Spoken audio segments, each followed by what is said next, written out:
Hello students, I hope आप सब अपने घर में अच्छे होंगे और अच्छे से पढ़ाई कर रहे होंगे। ये जो वीडियो है ये पार्ट 8 है, लास्ट पार्ट है इस चैप्टर का। इसके बाद एक और पार्ट आएगा जिसमें मैं सिर्फ क्वेश्चंस डिस्कस करूंगी आपके साथ, तो प्लीज ध्यान से सुनना। आज का जो टॉपिक है उसमें से एक बहुत इंपॉर्टेंट क्वेश्चन बनता है जो मैं आपको अभी बताने वाली हूँ। तो इस टॉपिक में सबसे पहले जो इस वीडियो में मैं टॉपिक ले रही हूँ वो तो मैं ले रही हूँ एक्सेप्टेंस ऑफ इलेक्शन आउटकम्स। तो एक्सेप्टेंस का मीनिंग क्या है? रिजल्ट तो आ चुके हैं, जैसे कि हमने देखा था हमारी लास्ट वीडियो में कि इलेक्शन के रिजल्ट आ गए। ऑपोजिशन पार्टी को दिक्कत होती है कि भाई हम क्यों नहीं जीते, रूलिंग पार्टी क्यों जीती है। वो तो चलो रहेगी, 5 साल आगे भी सेम प्रॉब्लम रहेगी, बट जो रिजल्ट आते हैं वो फाइनल होते हैं और वो लोगों को, सिटीजन्स को, ऑपोजिशन पार्टी को, देश को, सबको एक्सेप्ट करना ही होता है। लेकिन जो यूजुअली इलेक्शन होते हैं इंडिया में, उसमें क्या चीजें देखी गई हैं अब तक, वो मैं आपको बताती हूँ। तो पहली चीज ये देखी गई है, the ruling party routinely lose election in India both at a national and state level. In fact, in every 2 out of 3 election held in last 25 years, the ruling party lost. तो ये बता रहे हैं कि जो 3 इलेक्शन लगातार होते हैं उनमें से जो मैक्सिमम, जैसे 2 बार कोई पार्टी जीत गई तो उसके नेक्स्ट टाइम जीतने के चांसेस बहुत कम होते हैं। ऐसा देखा गया है इंडिया के इलेक्शंस में, क्योंकि ऐसा देखा गया है कि जो पॉलिटिशियंस होते हैं जब इनको सीट मिल जाती है तो ये देश का सोचने के बजाय, जो इंडिया में देखा जाता है, वो अपने बारे में ज्यादा सोचते हैं। और जब ये लोगों को बात पता चलती है तो उनकी कोशिश रहती है कि अगली बार इलेक्शन में हम किसी और कैंडिडेट को जिताएं कि वो हमें और अच्छा रिजल्ट दे। थर्ड पॉइंट है, candidates who are known to have spent a lot of money on buying votes and those with known criminal connection often lose elections. तो जो भी कैंडिडेट पैसा दे के या फिर जबरदस्ती या फिर क्रिमिनल कनेक्शन होने की वजह से इलेक्शन जीतने की कोशिश करते हैं, जनरली वो लूज करते हैं। तो ऐसा बुक में लिखा गया है। एंड फोर्थ है कि bearing very few disputed election, the electoral outcomes are usually accepted as people's verdict by the defeated party. तो ये तो चलो होता ही है कि डिफीटेड पार्टी जो है वो एक्सेप्ट नहीं करती, मतलब करना नहीं चाहती, बट उसको एक्सेप्ट करना पड़ता है जो रिजल्ट आते हैं इलेक्शंस के। चैलेंजेस क्या है फ्री और फेयर इलेक्शन के? ये तो हमने पूरे चैप्टर में बहुत बार देखा है कि कोई भी अच्छा काम करने पर हम जाते हैं तो चैलेंजेस बहुत ज्यादा आते हैं।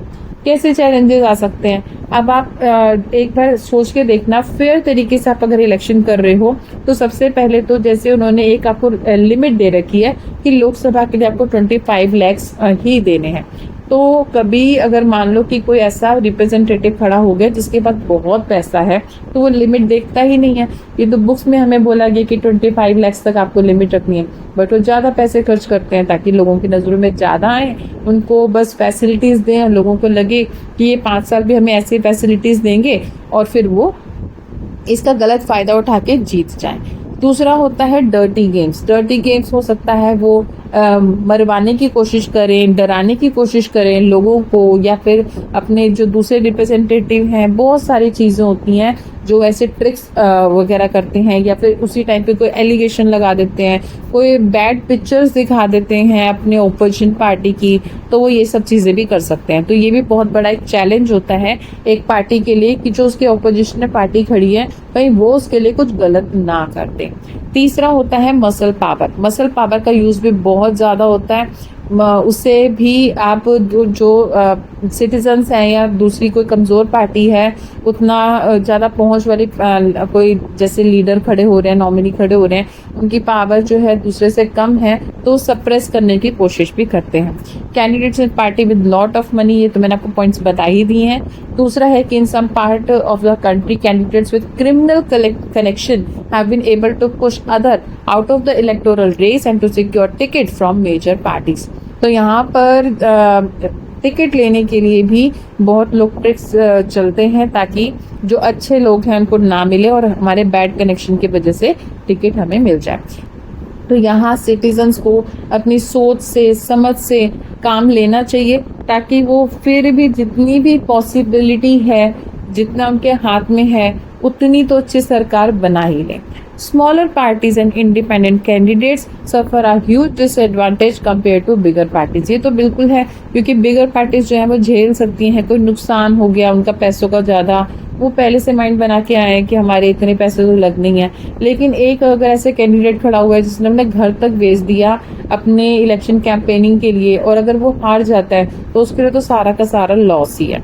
तो ये जितनी भी चीज़ें हमने पढ़ी इलेक्शन के बारे में, अब जो आने वाले कभी भी इलेक्शन होंगे, आई होप आप अच्छे से डिटेल में इसको समझ पाएंगे। जब आप आंखों के सामने सब चीज़ें होते हुए देखेंगे तब आपको और भी ज़्यादा अच्छी नॉलेज हो जाएगी इस चैप्टर की, और अच्छे से समझ पाएंगे कैंपेनिंग क्या होती है, कैसे पोलिंग हो रही है।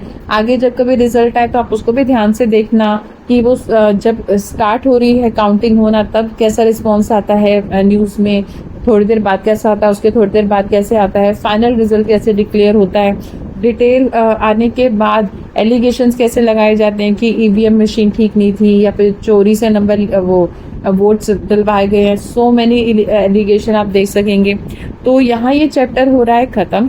मैं आपसे बस एक ही चीज़ कहना चाहूँगी, आप कहीं से भी चैप्टर पढ़ो, बुक से या किसी हेल्प बुक से, हमारी वीडियो से, आपको एक टिप ज़रूर याद रखनी चाहिए कि आपको कभी लर्निंग नहीं करनी, कॉन्सेप्ट को समझो और अच्छे वर्ड्स में आंसर दो, सोच के आंसर दो, वो ज़्यादा हेल्पफुल रहेगा। कोई यूज़ नहीं है आप इतने रट्टे लगाते रहो, जब तक आप समझ के आंसर नहीं लिखोगे आप बोर्ड के एग्जाम्स नहीं दे सकते, क्योंकि पॉसिबल नहीं होता बहुत कुछ लर्न करना। अगर आपने कॉन्सेप्ट समझ लिया तो आप अच्छे से उसका आंसर लिख सकते हैं। Thank you so much. एक और वीडियो आएगी, उसमें मैं सारे क्वेश्चंस डाल दूंगी, आप कोशिश करना उसको सॉल्व करने की। अगर आपको कोई भी दिक्कत आती है कमेंट करना, मैं फिर से एक वीडियो डालूंगी उसके सॉल्यूशन का भी। Thank you so much.